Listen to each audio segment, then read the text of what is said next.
I swear she's changed her name. We are ready to record. Yeah. This meeting is in progress. I'm really sorry to anybody who's American, and that was a terrible accent.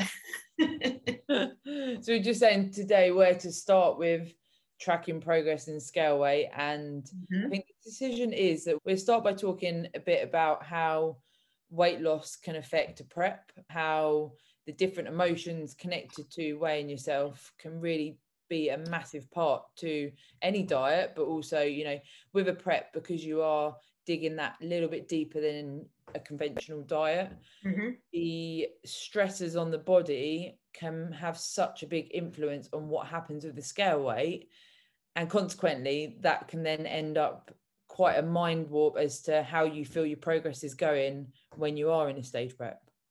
Absolutely, yeah. And I think it's kind of getting to perspective that in a prep, your weight loss is just one aspect of your progress. That yes, we have to keep an eye on the scale, but in many cases, particularly from a body composition point of view, it's actually got to be in tandem with the visual perception of the physique's loss. Like, how does the body composition look? Where is the fat distributed on the frame, and how is the body shaping up in tandem with the number on the scale? And it's quite interesting because the two can be quite different at times. Yeah, because scale weight in itself, like we've mentioned before, it doesn't have to be the only thing you use to monitor your progress, but it is definitely something that, I don't know about you, but for me, it's a very reliable source of it should be going down if you're particularly in a contest prep. Now, when you do have fluctuations and it's not linear, which it very rarely is, it doesn't then mean you're not progressing. And that's when you can rely on things like your photos, your measurements, etc. more. You know, if for a couple of weeks your weight might it'll either, you know, stay the same, or it might slightly go up and you think, oh my God, what's happening? But then if you can feel your body is, say, tighter, you might have been training more and there could be more inflammation, which is causing weight gain, or, you know, all of those different factors that come in. But if you look and feel leaner, then if it's for 2-3 weeks, you can ride that out normally. But if it then, you know, if it continues and your scale weight starts going up, then it may mean, you know, you do need to review what you're doing and if the stage prep is going in the right direction.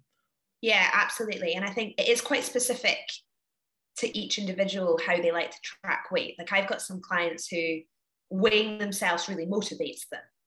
So the taking the number on the scale, so I have two systems I use. I have an average across the week, so I take averages maybe 3 or 4 times across the week to see the patterns of weight changes throughout the month. And then I have the clients that don't like to weigh averages across the week and like to only take one at the end of the week, for example.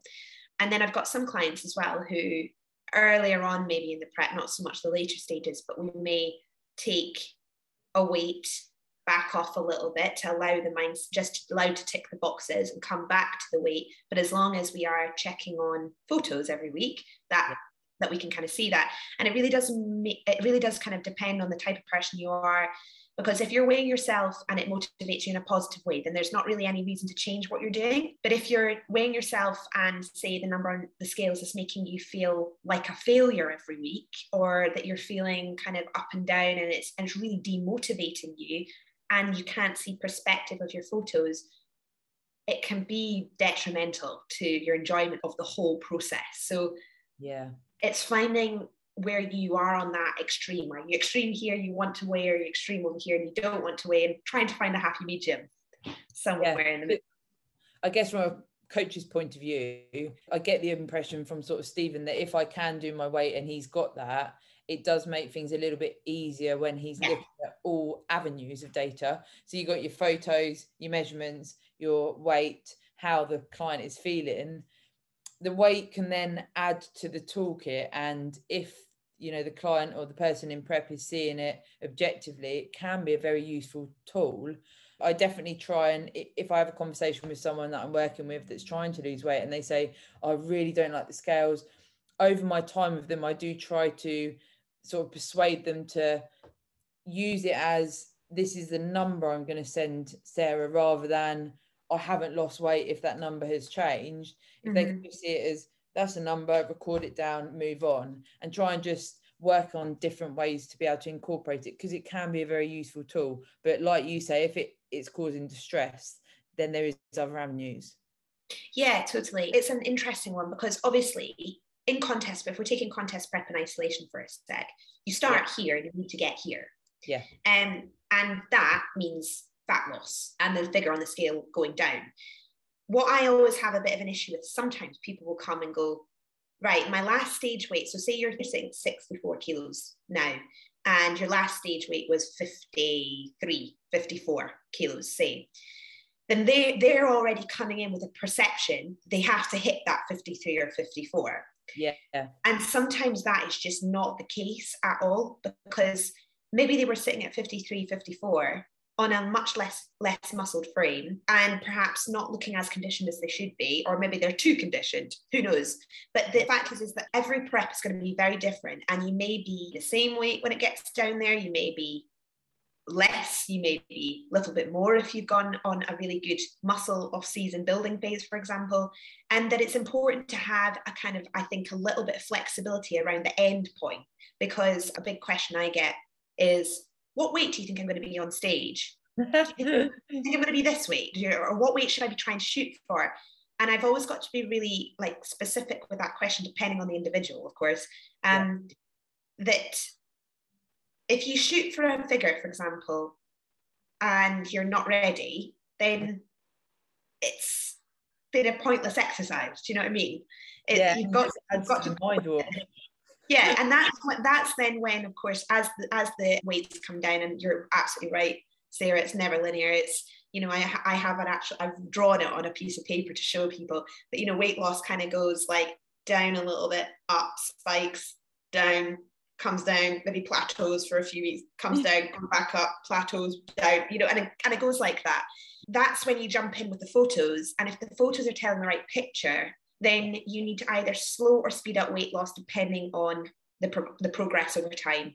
And then the number will be what it will be to get you in the best place possible. And that's where the kind of the trusting eye of somebody can come in and say, you're either over dieted or you're not quite there yet. Yeah, because like you said there, it's such a common thing to compete and then have that weight in your mind that's always going to be your stage weight. And I personally can back up that is not the case, because funnily enough, your example there, so I got to like 53 when I first competed with no muscle, and now my aim is not between 56 and 58, so that's like 5 kilos potential there. And you know, some people will be going, bloody hell, you know, I can't even imagine that. But I had no muscle at all. Yeah. And you realize actually, you know, I was actually borderline too lean and what have you. So those 5 kilograms bring the, you know, physique that I need to present to be able to do well in the sport and in my category. But it's not something you would really know until you compete multiple times. 100%. And actually, this is a really good point. See, for anyone listening, a lot of the time, girls, particularly like competitors, will compare. They'll be chatting on message or whatever, and will compare like, oh, how, you know, where are you? Like, how many more kilos have you got to lose? Or how much more have you got to go? Or where are you going to be sitting? And I'm sitting about here. Now, you've just said, right, that in your first year lacking muscle, you were sitting at about 52 kilos. Me, in 2019, in the best shape of my life for my pro show, 52 kilos. Yeah. So I was sitting at 52 in 2019, jacked and lean. God, but that's amazing, isn't it? It's mental when you think about this. Now, if you and me were having this conversation, you're like, oh my God, are you getting ready for a show? What sort of weight do you think you're going to be? And you're sitting there saying 52, and I'm sitting there saying 52. Look at the differences in that picture. Yeah. And your height is, what's your height, Sarah? Yeah, so I'm like nearly 5'6". Yeah, so you're 5'6". I'm just over 5'2" in a bit. Yeah. Right, so I'm a wee thing, and you're slightly taller, and our structures, our body frame, forget like the muscle and the fat and everything else, just bone structure has a weight. Yeah. And whatever that weight is, it comes, you know, obviously your muscle, your fat, your water, all of that. But you're never, ever, ever going to have the same amount clear understanding of your weight and what it should be by speaking to somebody else, even if they're actually roughly around the same height as you. because everything is relative to the body around bone structure, obviously how much your muscle weighs, how much muscle you have, how much fat distribution you have. So it's a really complex topic. And I think a lot of females in particular see other people's weight loss as like as a representation of their own, when it's very, very different. And I guess that's where I'm going with this comparison between you and I. It's just like crazy to think it. I can't believe that. I'm tiny. Like, I'm sitting here right now at 64 kilos. So it's like, I'm not a heavy person, but then looking at somebody, you might think, oh, they're really heavy. They're really muscular. They must be really heavy. And it's definitely, it becomes that, if you've got a number in your mind and you're not careful, you become obsessed with, am I behind? Am I this? Am I that? Da, da, da, da. And actually, like you say, when you get down to competition lean, you could be a hell of a lot heavier, but it doesn't mean that you're not in the right place for where you need to be for your next competition. If you've done an off season or whatever you've done in between that phase, it's amazing how much, if you gain muscle, how much that's going to change your stage weight. Hugely. And I think your actual gain there between your first prep and then ongoing, and you said it was about 5 or 6 kilos difference. Yeah. From somebody moving from bikini, early stages of bikini through to get to your level, I'd say that's actually quite a good example of a good trajectory of where you should be at. Because if you look at your frame now and you've got this lovely pot muscle, but you've still got that streamlined bikini look without it kind of going too far the other way, that's a really good amount of muscle tissue to retain that look. And that would roughly equate to that, I'd say. Yeah, it is a real interesting topic. And I guess everybody's got to be mindful that in comparison to weight loss or comparison to frames and what weight you're sitting at isn't a direct sort of relation to your reflection on exactly. Yeah. And also the difference between a prep and a conventional diet is extremely different.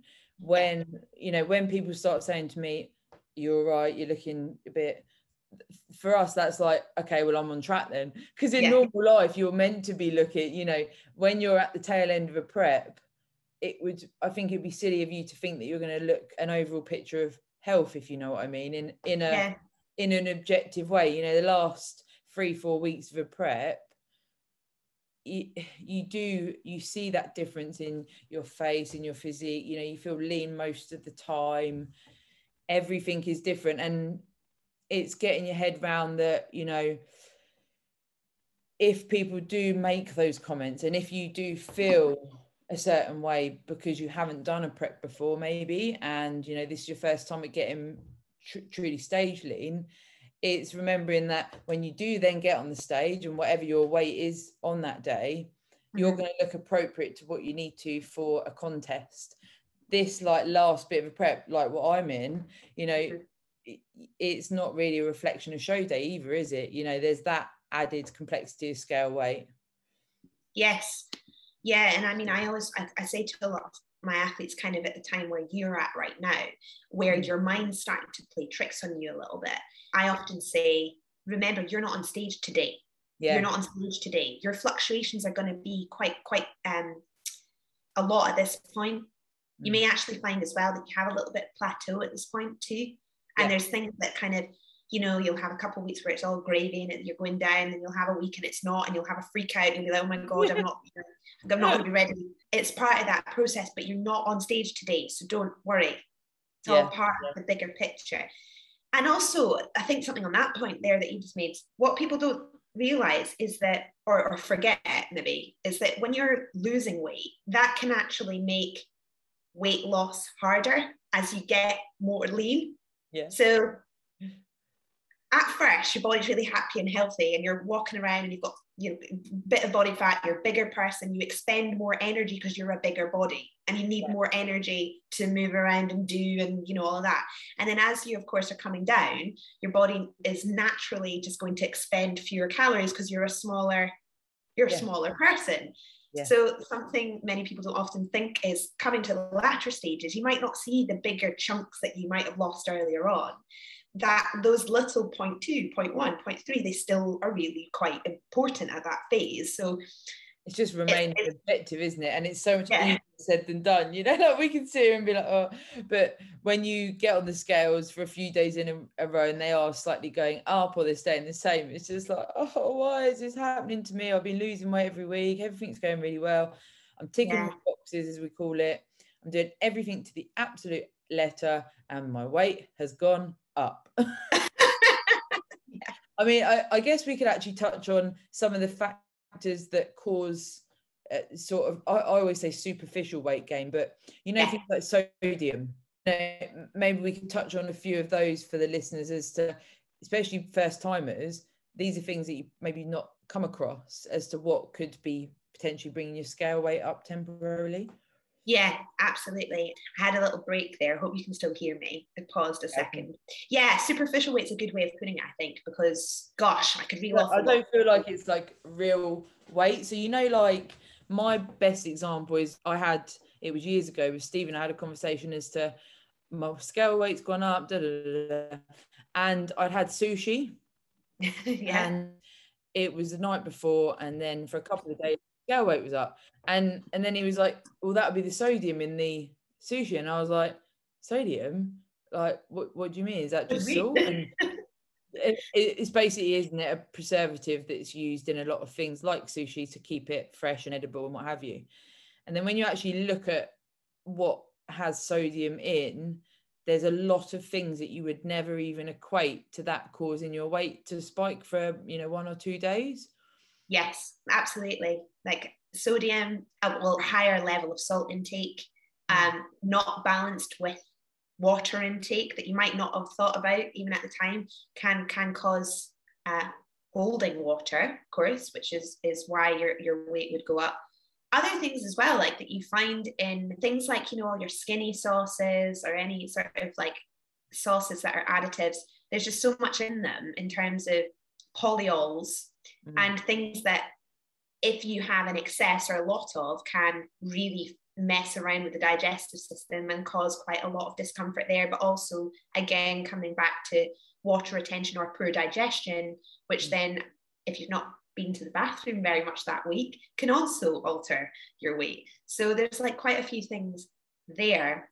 Other things as well, just like say you've gone and really thrashed your heavy sessions throughout the week, your muscle recovery is delayed. DOMS, as we know, is a subcutaneous fluid across the board of your muscles, you know, in terms of trying to recover. That's also inflammation in water. Gosh, what else? Poor sleep. Yeah. And obviously the big one, stress. Stress. Cortisol. Ding. The thing is as well, sometimes you can feel okay and you feel like, you know, I'm in control of stuff and whatever. And Stephen and I often talk about this, but you've got some quite monumental things happening in your life. Maybe you're changing your job, you're going through a breakup, you've got a family member that's ill, something like this. And you're quite rational about it in your mind. You can be matter of fact, okay, this is what's happening, this is what I'm doing to manage that stress. But then for some, you know, internally the body's like, no, there's a lot of stress going on, and you're thinking, I'm fine. And then, you know, you can see the scale weight go up and it's like, but I feel fine. And, you know, no matter what we do, there's so many stresses in life, like the example of, you know, a family member being unwell. That happens so regularly to so many people. You know, I've recently had it, and so many people I know, there's always something going on in the background, isn't there? And something that I think we can underestimate as humans and also as bodybuilders, that you are allowed to have, you know, emotional things going on, and that sometimes reflects in what your body does as well. Absolutely. And yeah, cortisol is a really funny one, because very complex, but not. Yeah, because obviously we need the stress hormone in a positive way to do what we need to do, to actually perform at the level we need to perform at, particularly if you're doing something as extreme as like a contest prep, because very often you're doing 2 blocks of exercise a day if you're doing your morning cardio, and then you're going and doing your session at night. And there's an element of like your body stress is getting you through that. And then you kind of got cognitive stress, like your personal stress of things that are coming in like that. And you exactly as you've described, you may seem like you're absolutely fine, but actually your anxiety level, instead of it being here, it's kind of here. but because you're doing so much, you're probably putting it to the back of your mind because you're focused on this over here, and that's there sitting there going, oh my god, like life's gone a bit mental, but I'm just going to deal with it, it's fine because I'm over here doing this. And then it is exactly that. It's just sometimes you have to take a little step back. Like I had a client just kind of give a bit of a study on that one recently, who was going flat out. She's insane, beautiful shape, and coming in for her show, I mean, honestly, it's about 15 kilos off her so far. She's been a year in the making towards this. She's working her way down, and she just on her check-in was like, Steff, like, I need a break. I'm really done in. I didn't realize it, but I think it's caught up on her. It caught up on her and kind of creeped up, and she woke up one morning. She was quite upset. She was low, and she was having that kind of suppressed hormone feeling that you can get through, you know, obviously we've spoken about this before, but she just needed to switch off for a bit. We took a diet break and we've taken a week or so off, and it's done her the world of good. But it's exactly that. It's where cortisol's just gone, hi, I'm here. I need to just tell you that I'm here right now, because if you don't actually acknowledge me, I'm not going to do what I need to do in this body. It's so annoying though, isn't it?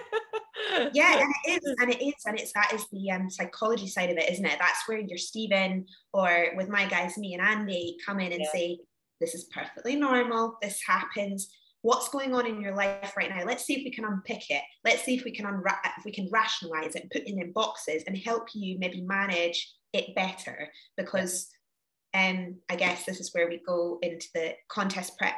Is a very intimate process that does take into consideration all the other areas of your life, because in order to get there, you need to manage all of this stuff too. People don't talk about that. No, and this is one of our big reasons for even doing the pod, isn't it? You know, I find every prep, it exposes things that sometimes I'm, you know, hand on heart, I'm not ready for. And you know, these things come up that have potentially come up in the past, but of a smaller nature, and it's been much more easy to sort of digest what's happening and be a bit more objective with it. But then, you know, every prep, it seems like I have some sort of, I call it an epiphany, almost a revelation as to something that I maybe want to change in my life, or, you know, something that I could do better, or, you know, areas that I want to improve. And it is quite scary, because when you're in a deficit as well, you're in a sensitive position, aren't you? I mean, you can have some real light bulb moments when you're in a prep, where you just go, I know you have as well, haven't you? Like, oh shit. I mean, like, you recognize things that either you need to do some deep work on in terms of yourself, and like you say, that can kind of be, you are in a compromised position at that point, because you are lower, like you're hormonally a bit more suppressed too. So you can, I wouldn't say it's the best time to make huge life changes, but it's maybe definitely a part of the process is where you can kind of maybe see the things that you don't need and the things that you should be focusing on. I think a good rule of thumb for me in the past has been allow it to highlight things, and then when I've done my show, you know, like you say, don't make a massive life change just there. Do the show, have a bit of time after, maybe a week or so. Then start making your movements as to where you feel you need to direct your energies. Well, I mean, we've probably touched on these sorts of things before, but like a big one of that kind of, I often think preps really do highlight your relationships around you. Really do. And that I've seen, not just in myself in past relationships, but athletes that I work with, or even just friends of mine that compete, that have realized that maybe they're not in the right relationship, or maybe they are, and the support has been so overwhelming that they've not seen it before, and it's kind of could go both ways. You know what I mean? And so it's like, it's either full like, oh my god, appreciation, I can't believe I can see this in this person and I haven't appreciated it before, or it's the opposite, like this person doesn't support me at all and is a completely horrible person. Who knows? I don't know. and also it can be that, you know, I think when you're bodybuilding and you're doing a prep and you become so hyper focused and productive, you can sort of, you unravel all these traits that you, if you're a first timer, maybe didn't know you were so good at. So you didn't know you could do time, time your schedule. You didn't know you could be that productive. You didn't know you had this many ideas for business, this many. And then it's like you're leaving your partner behind. Yeah. Because you become this like Duracell bunny. I want to take on the whole world. Yeah. But it's so true. I would express that is very normal, Yeah. It is so normal. And I think as well, like, I don't know, I think, well, I mean, we've kind of spoken about this as well, but when you're in prep, you kind of want to be in a reasonably balanced place so that there isn't anything too crazy that could topple you off the goal as well. So I suppose that comes into it. And all of these things are stress induced, which will have an impact on your weight loss, on your eventual goal. But I guess the overarching thing is to try and remember. We're saying there, it's all of these things contribute to, you just would not believe that these things contribute to scale weight. No. It blows my mind still, even though with us, the experience between us that we've got, I'd imagine when you do your next prep, you'll still face these things where you look at the scales and you think, what is going on? Yeah. And you do. And also there's a pre if you've done a prep before, you're always kind of going into it. And I think, everyone does this. They think, depending on the kind of experience they had with their last one. Yeah. That they've got a preconceived understanding of how it's going to go. My preps are always hard. I'm not going to sugarcoat them. They're so hard. I have to completely cane myself cardio-wise. I really do. My body doesn't like giving fat in the slightest. It likes to keep the muscle going, but it doesn't like to give up fat. I'm naturally just like, I mean, if I don't watch it, I could be a chunky little monkey. Anyway, that's me. Monkey Steff. I'm the heaviest I've ever been at the moment, but I'm happy with that. So yes, you have this preconceived notion, and then say it's been a real breeze, and you've got down there and it's just been easy peasy and things have been happy, and then the next time it comes around and it's like my prep that I've just explained, you're going to get like a massive shock. And then the opposite way around as well. Like trust me, I'd love my next prep to go easy. I've kind of got a feeling it won't, though, because it's just because you do learn. Like, I mean, I've got the measure of my preps now. Some have been a wee bit easier than others, but I still have to do what I need to do to get ready. You know what I mean? And that's, I guess, almost a sort of side tangent to having the scale weight. And if it doesn't go down, if you're not monitoring that, you wouldn't know, but it does need to go down. And I think sometimes people can't quite grasp that it is something that needs to reduce. It's as simple as that. It's not like we're just saying, weigh yourself, have a negative affiliation with it, feel like shit about it all the time. It's a true measure of what is happening with your body. Yes, it fluctuates, but it's such a good tool.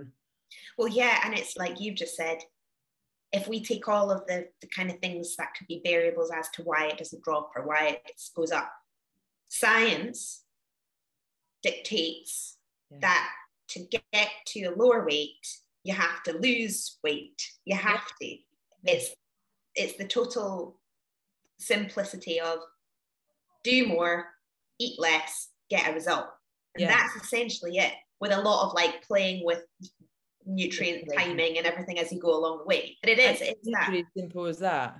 And I guess with experience, I don't know about yourself, Steff, but I've accepted that, like I mentioned earlier, I get on the scales, I see a number and I put that in my tracker. Yeah. That's the number. Over the week, Stephen sees 7 days worth. We take a weekly average. If it's going down on a weekly average, even like you said earlier, by 0.2, then it's still going down. It's still going down, especially at your time. And I'm just looking on my own phone here. I don't know if you have a weight tracker on your phone. Yeah, I tend to use my Fitbit and then I just transfer it over to my spreadsheet that I send Stephen. Okay, cool. So I'm going to just show you something here. So I have like your off season, I guess. This is my off season bad boy, So I'll show, I know obviously a lot of people will be listening, but if anybody's watching, will see it. It's just a really easy, don't know if you can see that, weight diary. You see that? Okay, yeah, no, I've never seen that before. Okay, so it's just called Weight Diary. You can find it's free. But what's really cool about this is it gives you these lovely graphs. Actually, I'll just get up. So is yours over a 7-day average, or how do you? So I can do it over like a 1 week or 6 month or a 2 year or a 3 year. average. And it just gives you a whole graph. Yeah, and it just shows me graphs and then statistics. So it gives me my graphs. Oh, that's over 6 months. Oh dear. Off season. But this here is on here, lightest, and then my heaviest. And it shows my trajectory over 6 months of how much I've lost, 3 months, 1 month. Really awesome little free piece of kit. And it also then gives you references to like your BMI. Not that that really matters for the contest prep client, but maybe for the lifestyle client. But like, it's a really, really good wee tool. And this is super helpful because it's a little tracker for me. I can use it whenever I want. I'm the same as you, Sarah. I get up in the morning. I mean, I don't do it at the moment because I'm not tracking weight at the current second, but when I'm in prep, it will be every, Monday, Wednesday, Sunday, and then I'll up it if I want to. And then, it's a number. I don't attach an emotion to it. It's just a number. I know it will change next week as long as I stick to the plan, as long as I'm doing what I need to do. It will eventually change, but it's having that confidence in knowing in the weeks that are maybe a plateau or a little bit up, that it's not breaking the bank in the overall picture. And that's also, I think it's remembering that, like you just said there, it will go down. And if it doesn't, that's why your coach will either, make amendments to your nutritional training. And, it's literally as simple as that. Like you say, there is so much science to it, but there's also a very simplistic rule there. If things don't happen, you change what you're doing.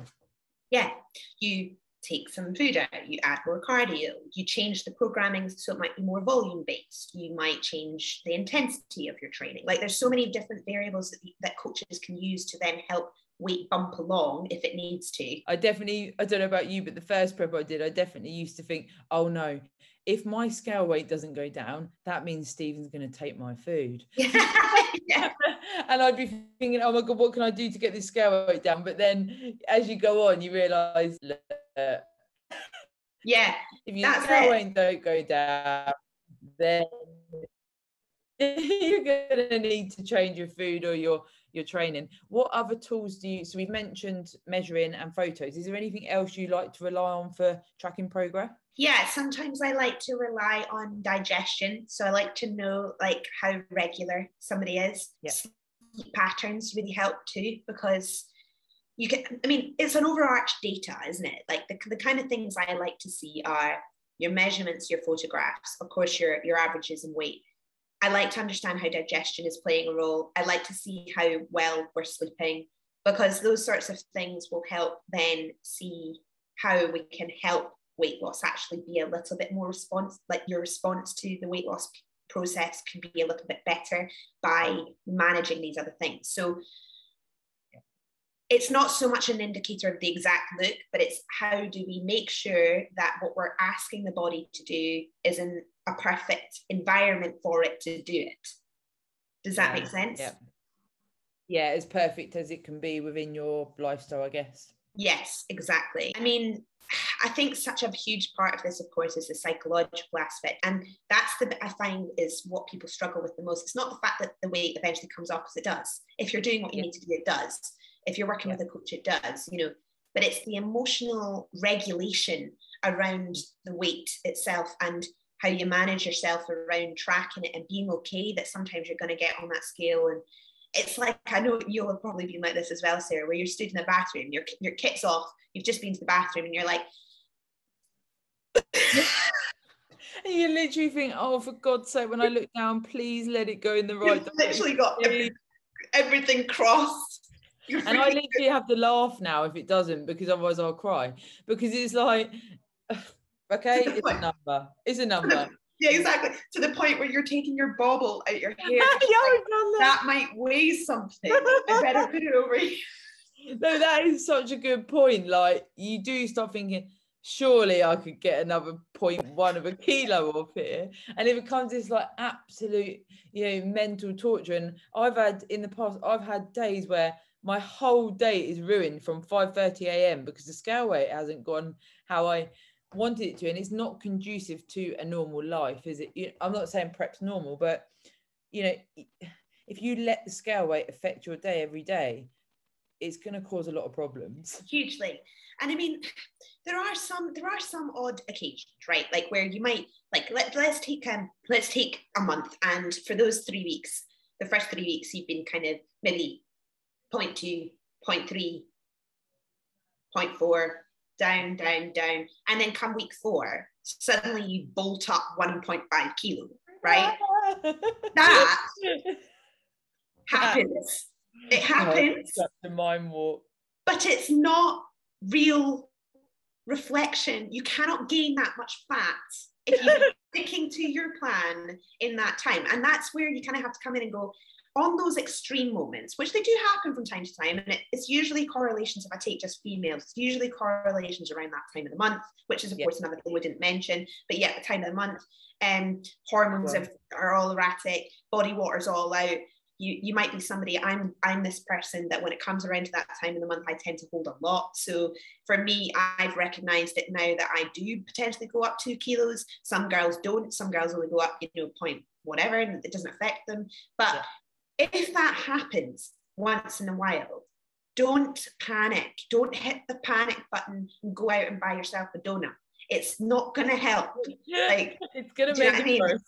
Yeah, it does happen every now and again. And I think it's very easy to sit here and say, don't stress and everything, because I've been there and we've all been there. Then it is getting back to basics and being realistic. And if you do have a wobble, sit down with yourself and maybe just go, right, okay, it's not the result I wanted this week, but I've got to look at the variables and what might have been causing it.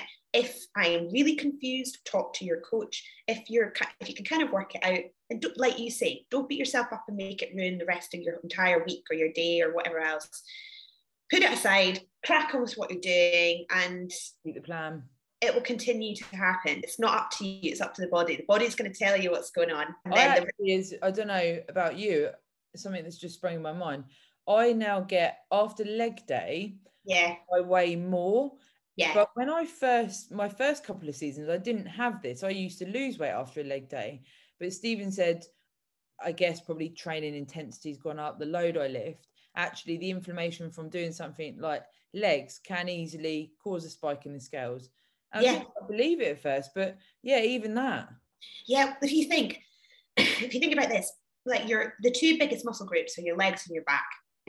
If you go away, and your legs are half your body, right? You go away and you absolutely thrash them, and like go back to that, you're holding any inflammation or subcutaneous fluid between the skin and the muscle, and you're maybe, it's maybe really hot as well, and it's maybe like, maybe you're not as hydrated that day. That doesn't surprise me in the slightest. Like that would definitely be a consideration as to why weight might fluctuate the day after or a few days after. Yeah, it's just I just never equated it to that before, and I think the more and more you can notice trends as well, that could be something for people to think about. If every Wednesday your weight goes up and you train something on a Tuesday, and that's a direct correlation, then maybe for you have some inflammation on that day. If you travel a lot, if I stay away for a weekend, normally I come back and the Monday and Tuesday I'm carrying a bit more weight because it's different environment and maybe my sleep's affected. Mm-hmm. Yeah, well, actually, even talking about that there with sleep being affected, a pattern I recognize with myself, and I don't know if anybody else gets it, I kind of call restless legs or dead leg syndrome after my leg sessions, even now in my off season. And it's like a foreboding sense that it's coming. It might not be till mid into the night after I've done maybe a really major leg session or the day after, and I cannot sleep for the life of me. I've just got restless, achy legs from the recovery process that's going on. And that's a real pattern that I've picked up through my training. It's a great piece of advice, is tracking patterns. Because if you can track some patterns, you can then make direct, realistic correlation with a weight change. It's a really, really good thing. And this is why I obviously mentioned that there's things like sleep and digestion. If you're passing stool regularly through the week and your fiber intake is good, we're not holding on to any necessary garbage in the digestive tract that may cause inflammation and may cause obviously retention of weight. That's one good tracker. That if you're regular, that's really good. You want to be regular through a prep. You want to try at least. God, that would be bloody wonderful, wouldn't it? Yeah, wouldn't it? think, you know what, see with females though, especially with my clients, is a big point of conversation is being regular. And I've had to do a lot of changing to people's fibre in their plan to help them be more regular, because we have a lot more problem with that than the guys do. Guys tend to be like straight plain sailing a lot of the time. It's funny that it's hard to get your head around. Even, you know, the menstrual cycle is an obvious one, but something like that, you know, you wouldn't think would be that different amongst humans, but actually it is. Yeah, and it's just, I guess as well, like our anatomy is slightly different placed. A lot of females around that time of the month, we don't talk about this a lot. A lot of females get backed up, and we have to, you know, talk about digestion around that time of the month, which isn't particularly nice. But yeah, there's all these things that have to be sort of put into play, because if you get on the scales and it's up, you haven't gone to the bathroom for maybe 2 days, that's quite a good indicator of why it might be up. You know what I mean? Yeah. But when you're in prep in particular, you're not as objective as maybe you don't think about these things like at all. Like you just don't. You just go, shit, I mustn't have trained hard enough, or oh, I mustn't have done enough, or why is my body not responding? We automatically put the blame on us when actually the body's maybe just got a few other things going on that we're not thinking about. So some considerations, I think, just being a little bit more aware of yourself helps just manage your emotional side of tackling weight loss or weight gain. And the support of a coach, you know, for me, it is, I can't express enough how the support of having Stephen to talk about this with has changed my whole interpretation of weight loss and monitoring my progress. In essence, I'm not prepared to put my life on hold because the scale weight hasn't gone down for one day. You know, I just don't want to do that anymore. It's not functional as, you know, a happy individual. It's not, you're literally basing your happiness on what a number presents to you that morning. And I did it for years, honestly. You know, it would ruin days and weeks on end, and I got to a point where I thought no. And it's definitely, for me, my biggest bit of advice is to try and work with someone or yourself, or, you know, if you haven't got a coach, look online, reach out to people like us, other people in the community, just try and understand how you as an individual can digest, you know, what's happening with scale weight and be a bit more objective about it. Totally. I mean, somebody said something to me like a few years ago and it stuck with me, which was, it was along the lines of, your scale isn't going to cheer for you at the end of the week when you've finished all your workouts and you've eaten all your food and everything else. It's not going to cheer for you all the time. It's going to throw up a few challenges for you, which you might not be able to explain, and that's okay. But it's, if you go onto the scales with a balanced mindset that this is just, it's not a reflection of the output, it's a reflection of kind of what my body is trying to tell me and what's been going on and everything else, and you'll find it a little bit easier. But if you know that the overarching plan that you're currently sitting on is you're eating less and you're doing more, science tells us you have to lose weight. It's as simple as that. It can't not happen unless there's something wrong with that equation. Medical, unless it's a medical condition potentially, but your coach would hopefully help you. If you've got data, you can investigate it. You know, if you're shying away from the scales because you don't want it to have such a detrimental effect, it's hard. It takes out quite a big link into investigating it further if you're not losing weight. Exactly. And I mean, there's of course medical situations there that would be a different topic of conversation with weight, but I think it's all relative, isn't it? It's all about making sure that you feel you have the support network around you to talk about that, so that you don't go down that route of now just kind of hating on yourself and ruining your enjoyment of life because your weight isn't doing what you wanted to do that week. And managing those expectations. So before we wrap up, always mentioning that if anyone's got any questions on this sort of stuff, you know, we're so open to just delving into these topics, but then also, you know, when we go into future pods, bringing up stuff that people have maybe heard on a past pod that we could expand on, or anything that's, you know, snap something inside people that are listening that they think, I really want to know a bit more. It would be great to get people messaging in and letting us know. And your favorite and my favorite, share on your Instagram story. Yes. Get the word out. The stories are where it's at.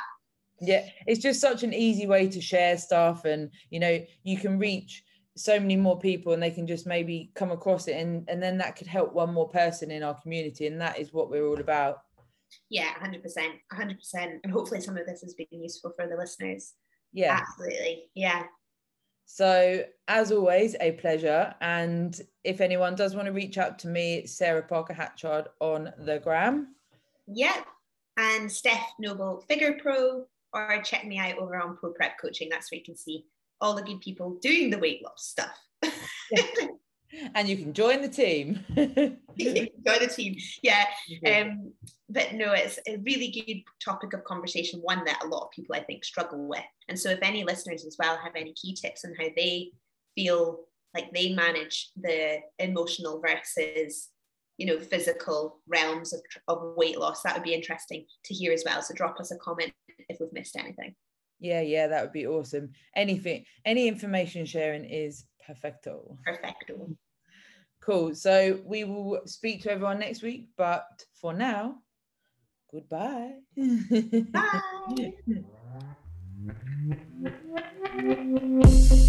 Bye.